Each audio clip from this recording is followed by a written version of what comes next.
Countdown for blast off. X minus 5, 4, 3, 2, X minus 1, fire.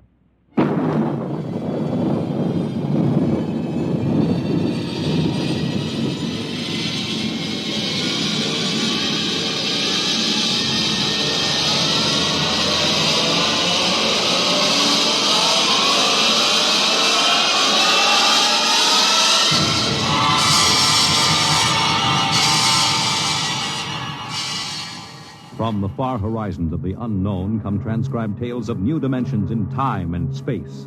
These are stories of the future, adventures in which you'll live in a million could-be years on 1,000 maybe worlds.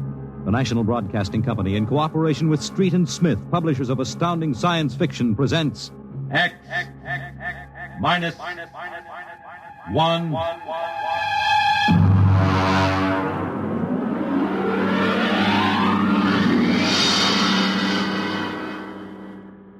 Tonight's story, Child's Play by William Tenn.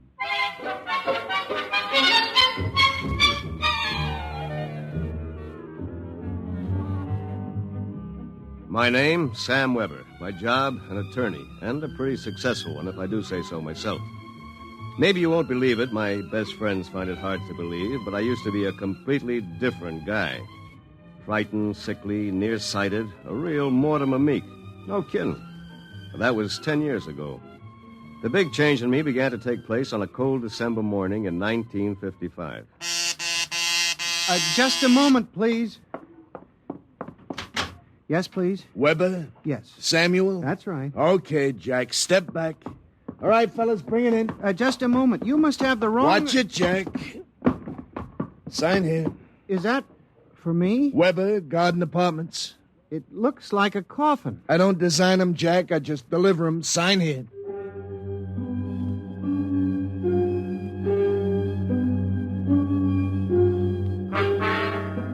After much straining, I wasn't in very good physical shape those days. I managed to push the box under my single light bulb.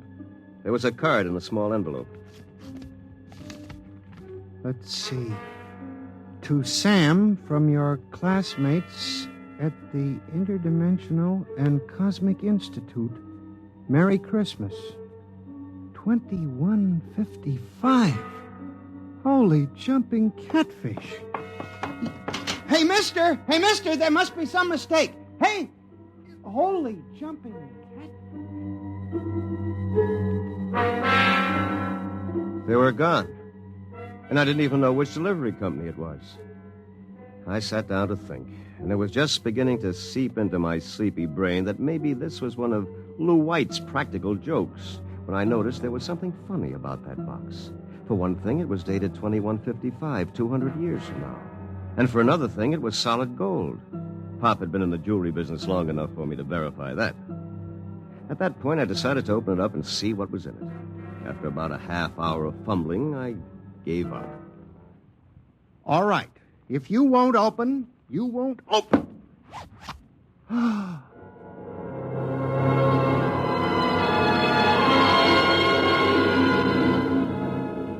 No sooner had I said the word open than it came apart like the skin off a banana.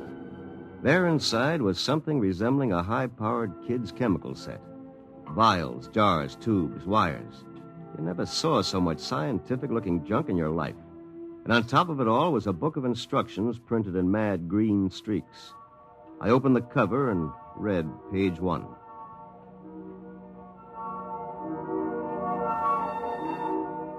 Build-A-Man set number 3. This set is intended solely for the use of children between the ages of 11 and 13. The equipment will enable the child to build and assemble complete adult humans in perfect working order. A disassemblator is provided so the set may be used again and again with profit. Refills and additional parts may be acquired from the Build-A-Man Company, 928, Diagonal Level, Blunt City, Ohio. Remember, only with Build-A-Man can you build a man.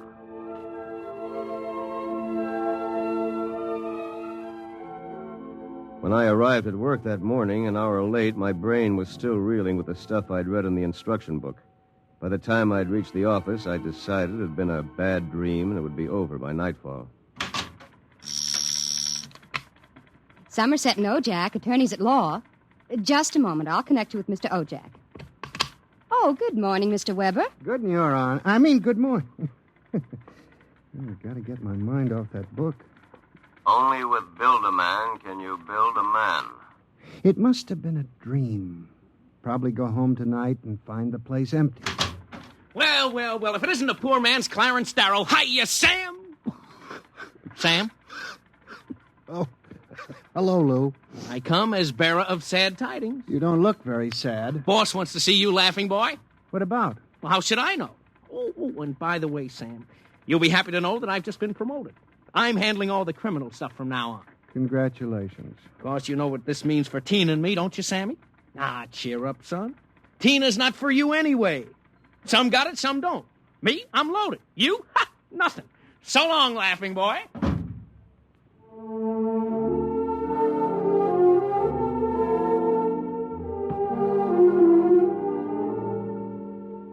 That was my good friend, Lou White. Lou was one of those guys who always lands with his feet firmly planted in the back of somebody else's neck. In the year I had known him, he'd already managed to steal the job I wanted, and he was now working on the girl I wanted. Her name was Tina. Tina Velvet. She was...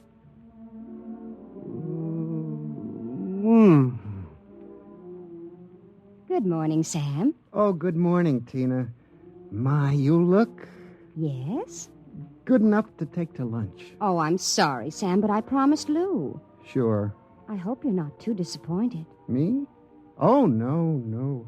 Some got it, some don't. I don't. Theoretically, Tina was employed by Somerset and Ojak as combination secretary and switchboard operator for Lou and me. I guess she wasn't what you'd call really smart, but she always managed to look like a pin-up girl caught with her clothes on, if you know what I mean. Well, that was Tina. I tried to steady my blood pressure as I walked into the boss's office. You sent for me, Mr. Ojak? Oh, yes. Sit down, Weber. Sit down. Thank you, Mr. Ojak. My boy, in this business, you've got to be aggressive. You've got to go out and create new clients. I don't mean ambulance chasing or anything like that, but you've got to show some zip. Yes, sir. Well, get in there and punch, Weber. I want to see a change in you in the next few months. As a matter of fact, you'd better. I went back to my office, resolved to show some zip. I bit savagely into a copy of Hackleworth's On Torts. Then I called Tina for a memo. But by the time she came in, my mind was wandering again. Rosenthal versus Rosenthal. On August 4th, the party, the first part. What comes next? Sam? What comes next? Oh, listen, forget the memo for a while. I want you to take a letter. All right, Sam. Today's date, usual heading. To the Chamber of Commerce, Glunt City, Ohio. Gentlemen, would you inform me if you have registered a street or avenue known as Diagonal Level or Avenue? I write on behalf of a new client of mine. Oh, Sam, he was a new client. I wondered about it, but he looked so strange and sinister. What did he look like? Well, he was a terribly tall old man in a black overcoat. He asked if you were in, and then he tried to get your home address. But he looked and acted so strange, I didn't give it to him. He went away positively furious. That's great. Did he leave his name? Well, that's the funny part of it. He just said he was the censor or the census taker or something from the 24th Oblong.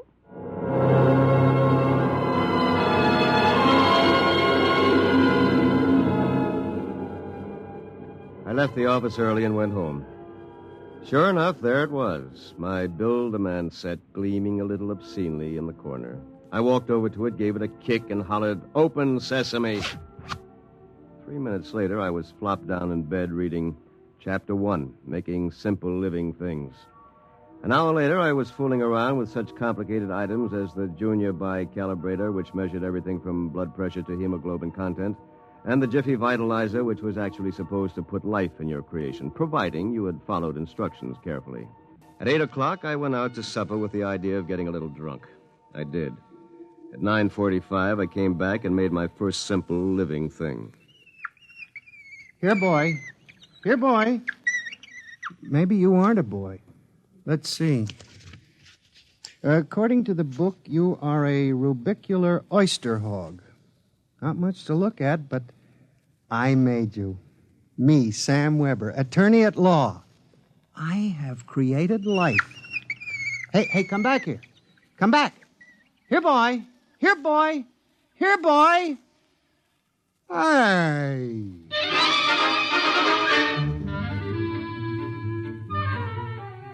It was no use. My rubicular oyster hog, which was a cross between a field mouse and an oyster, had run out under the door and into the world. Next morning in the office, I turned to Chapter 2, duplicating babies and small humans. Assemble your mannequin, setting all molds to the indicated calibrations. To disassemble a model, use the disassemblator provided with the set. If you cannot destroy your creation, the law requires you to call the census keeper for your oblong. Good morning, Sam. Here's that memo on Rosenthal versus Rosenthal. Also a letter for you. Shall I read it? Please. Dear Mr. Weber, there is no firm at Blunt City bearing the name of Build-A-Man, nor do we have any thoroughfare called Diagonal. Sincerely yours, Thomas Plantagenet, Mayor. Well, that's that. Oh, by the way, your client was here again this morning, the ghoulish one. What'd you tell him?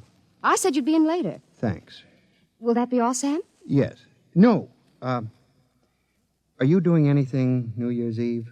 Sam, I'm disappointed in you. What did I do? You haven't even noticed. Noticed what? The ring, silly. Third finger, left hand. What? Lou gave it to me. Well, Lou has plenty of zip.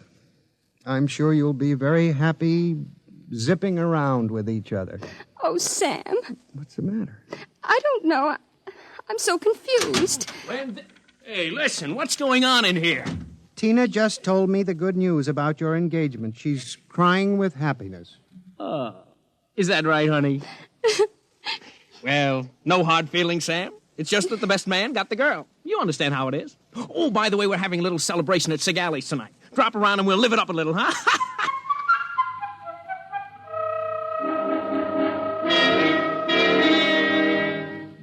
I went home feeling like a man who had been stuffed into a washing machine with the dial set at rinse dry. I was a failure. My job was a bust. My girl was going to marry a football player. I'd been playing God with a chemistry set from some crazy futuristic world. And the bill collectors were hot on my heels. Why not? Think of it. A Sam Weber without all the psychological problems you've got. A dynamic, uninhibited Sam who could win a girl like Tina by sheer magnetism. Then when it was all over, we just take the old disassemblator and presto. And I can do it, too.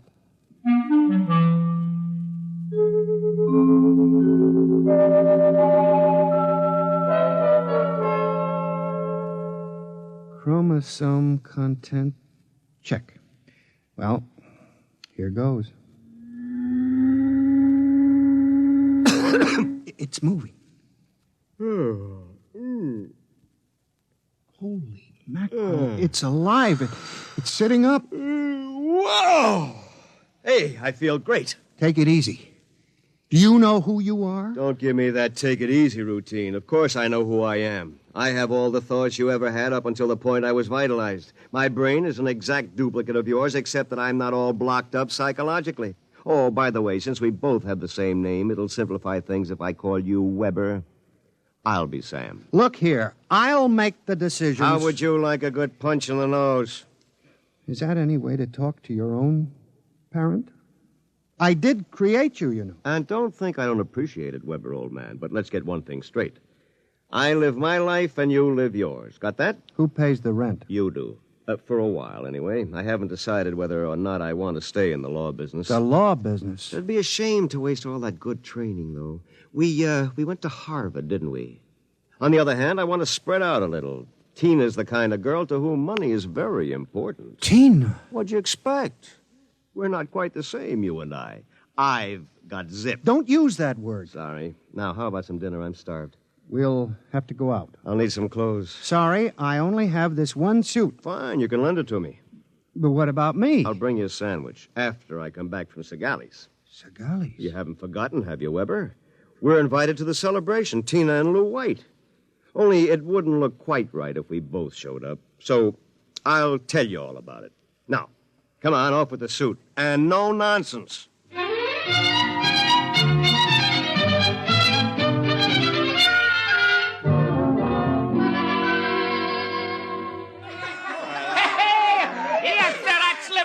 Folks. Yahoo! Hey, have another drink, Mr. Ojak. Come on. Thank you, Lou. Is everybody happy? Oh, Tina, honey, you having yourself a little old time? Well. The happy couple. Sam. Good evening, cats. Everybody's lit up like a Christmas tree, huh? Well, I'll be... Sam, are you in the bag? Never touch the stuff, Lou, my boy. Never touch it. Hey, what's gotten into you, Weber? You seem different somehow. Well, I'll tell you. Ever since I had that talk with Mr. Ojak about myself... Oh, you remember, don't you, Mr. Ojak? Why, yes. You made me realize, Mr. Ojak, that I had a whole reservoir of untapped zip. And that's all it took, just like that. I'm a changed man. I don't believe it. It's an act. Why, you're nothing but a cream puff, and you always will be. Mr. Ojak, I think he owes me an apology for that. I should think so. All right, all-American boy, make with the apologies. Apologize? Why, for 2 cents, I belch you. Folks, would you excuse Mr. White and myself for a few minutes? Coming, Mr. White. I'll be right back, honey.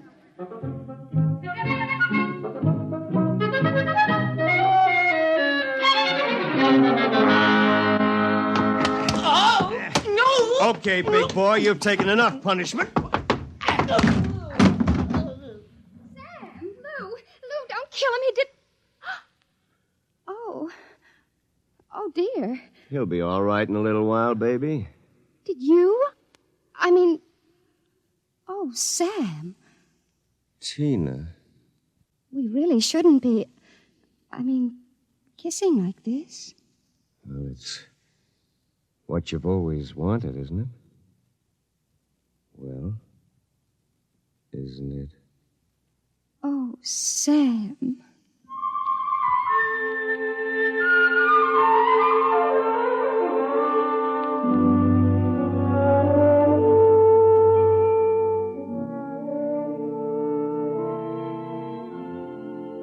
By this time, he's probably kissing her. And there's nothing you can do about it, Weber, old man. Nothing. Hey, wait a minute. Where's that book of instructions? To disassemble a Build-A-Man model, merely focus the ray of the disassemblator device and press lever X. Tina, my Tina, da-da-da-dee, So you're finally home. I'm Star. My boy, you are looking at a man who, in one fell swoop, has got himself a raise, a promotion, and a wife. At least she'll be my wife tomorrow. Who? Tina, of course. Who have we wanted so desperately all these years? I don't believe it. It's true. I had to put on quite a show, but all around it was a real success. Mr. Ojak was so impressed, he called me aside and said he was going to give me a crack at some criminal cases, and if I made the grade, who knows, I may even accept a partnership. And what happens to me? I suppose I sit in this room with no clothes for the rest of my life. Oh, you'll be well taken care of, Weber. You've got it all figured out, haven't you? That's about it. Only you neglected to consider one thing. Oh, what's that? This. Oh, come on, put that down. I'm going to melt you down like a Welsh rabbit. Weber, you can't do that. It's murder. It's like killing your own son. Take off my suit, you phony. You won't be needing it again. You're going through with it, huh? I am. All right. And here's your jacket. Oh, my arm. Ah, now, you give me that thing. Give it to me. That's better. Now we'll fix this little item so it can't do any damage. You see, Weber, you don't have the guts to stand up against the man you might have been. What's that sound? Somebody's coming up the stairs. Listen. Take a peek through the keyhole, Weber. Holy jumping. It's him. Whom? He's burning it. He's burning a hole right through the door. Good evening, gentlemen. Who are you? I'm the census keeper for the 24th Oblong. You see, your Build-A-Man set was intended for one of the Weber children who's on a field trip in this Oblong 200 years from now. Because of an unfortunate time warp, the set was delivered here accidentally. You mean this set came here from 200 years from now? Precisely. Time, as with all things, is relative. We shall have to recover the set, of course, and adjust any discrepancies it has caused. Meanwhile, the problem is, which of you gentlemen is the original Sam Weber? I am. Listen. Liar. Difficulties. Why can't I ever have a simple case like the doublet conduplication? Now look here, Mr. Census Keeper. The duplicate will obviously be... Less stable and more emotionally unbalanced. Certainly a man of your qualifications can decide which of us is the more valid member of society, which of us will conform more readily to the standards... Naturally. I observe that one of you is naked. That, of course... Wait a minute. And you seem to be trembling, whereas this gentleman seems quite calm. Hold it. You're making a mistake. I hardly think so. Stay away from me. Do not struggle. Help, please, you're... Mr. Weber. Yes? It would be better if you didn't watch.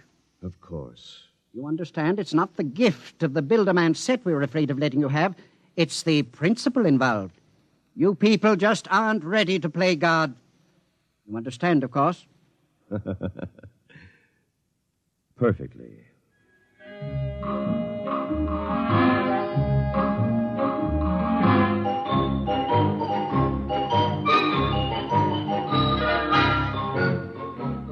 Well, that's my story. Within 10 seconds, the old Sam Weber had been completely dismantled and packed into the box. Tina and I were married, as you know, and I went on to become a full partner in the firm of Ojak, Somerset, and Weber. Oh, and by the way, Tina and I have been doing quite successfully what the old Sam Weber and his Build-A-Man set made such a mess of. We have 1, 2, 3 little carnuplications. Sam Jr., age 4, Samantha, age 3, and Samina, age 2 months. Good night. You have just heard X-1, presented by the National Broadcasting Company in cooperation with Street and Smith, publishers of astounding science fiction. Tonight, by transcription, X-1 has brought you Child's Play by William Tenn, adapted for radio by George Lefferts. Featured in the cast were Bill Zuckert as the truck driver, John Gibson as Sam, Grant Richards as his alter ego, Peggy Lobbin was Tina, Ted Osborne played Mr. Ojak, Bob Hastings played Lou, and Guy Rep was the man from the Census Bureau. Your announcer, Fred Collins. X-1 was an NBC Radio Network production.